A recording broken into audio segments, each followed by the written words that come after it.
Hello everyone.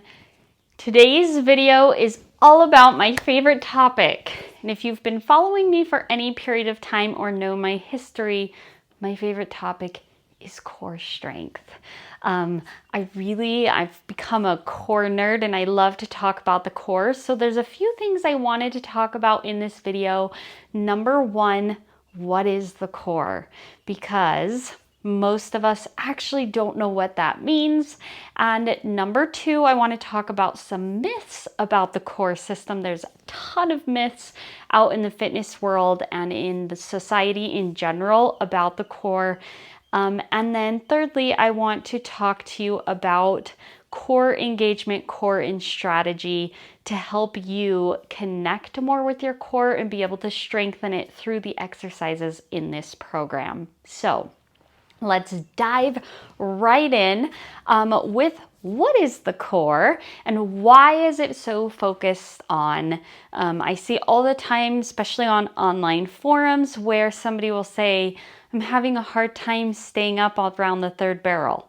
Strengthen your core. I'm having a hard time reaching out and roping my calf.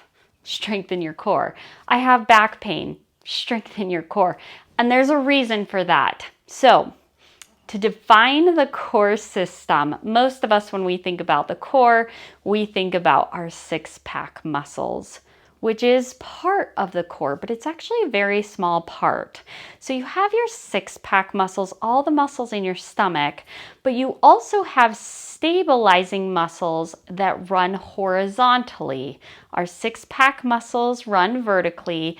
Our stabilizing muscles run horizontally, and they actually wrap around to the back of our body as well. But what most people don't know, if you know that small tidbit, is that the diaphragm is considered the top of the core. So every time we breathe in, the diaphragm comes down and back up. So our breathing is also very much part of our core system, as well as our pelvis. Our pelvis is considered the bottom of the core. So if your pelvis is not able to move around, your core is also impacted by that. And then lastly, our spine. Our spine and our back is also part of the core. So knowing that, it's just this canister in the middle of our bodies. And one of the things that I like to address with my clients and people that do my program is that so often in the gym, we try to isolate muscles, which can't really happen because everything is connected, but particularly with the core. If I raise my hand out to the side, my core has to do something, otherwise I would fall over. If I reach out my leg to the side, my core has to engage or I will fall. So our core is literally involved with every move that we make. It is what keeps us upright. It is what keeps us balanced and allows us to be on two legs. So we really cannot isolate the core. That is one myth. So in this program, you will notice that I don't do a lot of just core moves, but I may cue to engage your lower abdominals or something of that nature because the move that we are doing actually is working your core at the same time. So a couple other core myths. Number one, sucking in. So I hear a lot that we need to suck in our belly to build a strong stomach or to hide our chubbiness, hide the hamburger we ate yesterday. If you like to suck in a lot, I'm going to challenge you to make note of that and try to relax your belly. So what happens when we suck our bellies in all the time is it shortens the muscles. They're already contracted. And then when we ask our muscles to do more work, say we need it to move with our horse, it can't very effectively because it's already contracted. That would be similar to if I flexed my bicep and I walked around all day with my bicep flexed and then asked it to pick up something heavy, it wouldn't be able to do it. It's already contracted.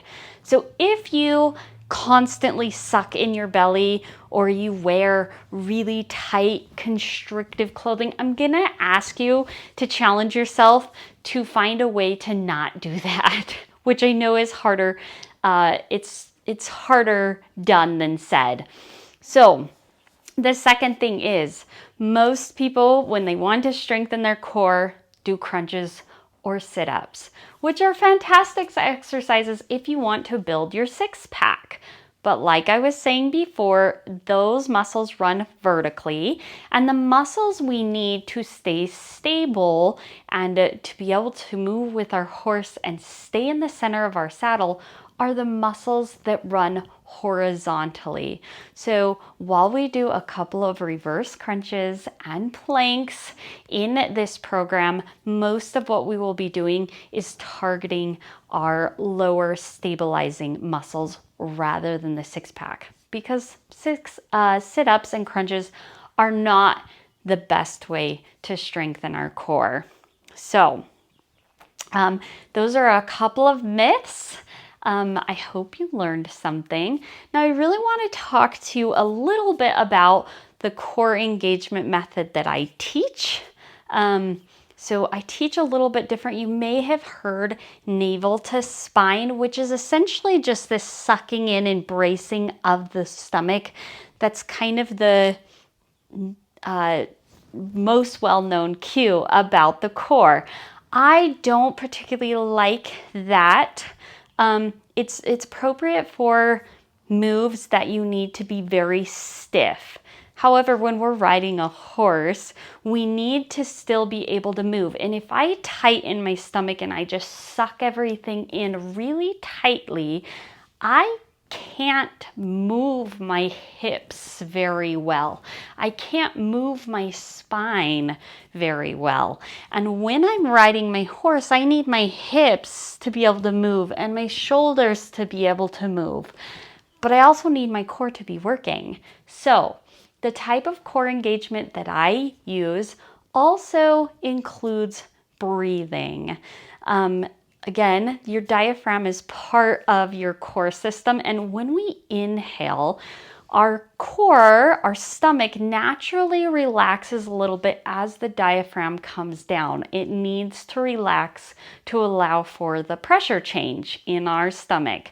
So we breathe down into our lower rib cage and our core relaxes just a little bit. And then as we exhale, there's a natural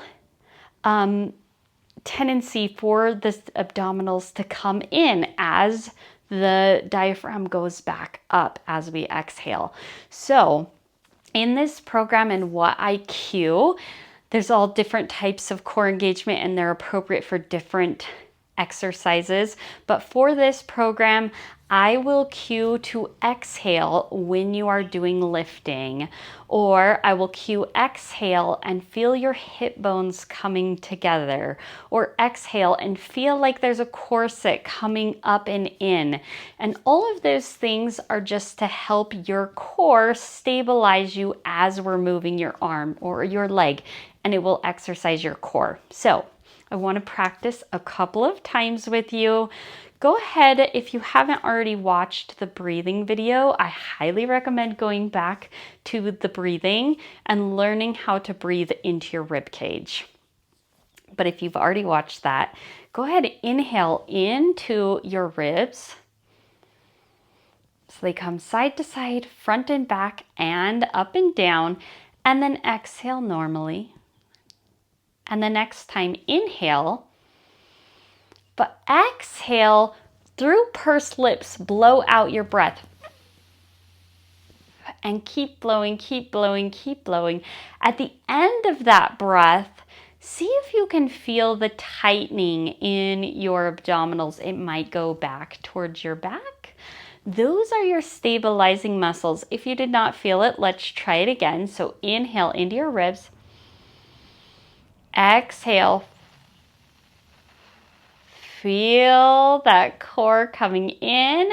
And if you're not feeling it yet, that is okay. However, when we do the exercises, that is what I will cue is exhale. And you can either choose to blow out through pursed lips, or you can hiss. And once you get this pattern down and your body starts to recognize, you won't need to cue the breathing anymore. So the breathing is just in the beginning, but I want to do another video so that you can continue to practice this. So now I want you to practice just a couple of times and then move on to the next video. Bye.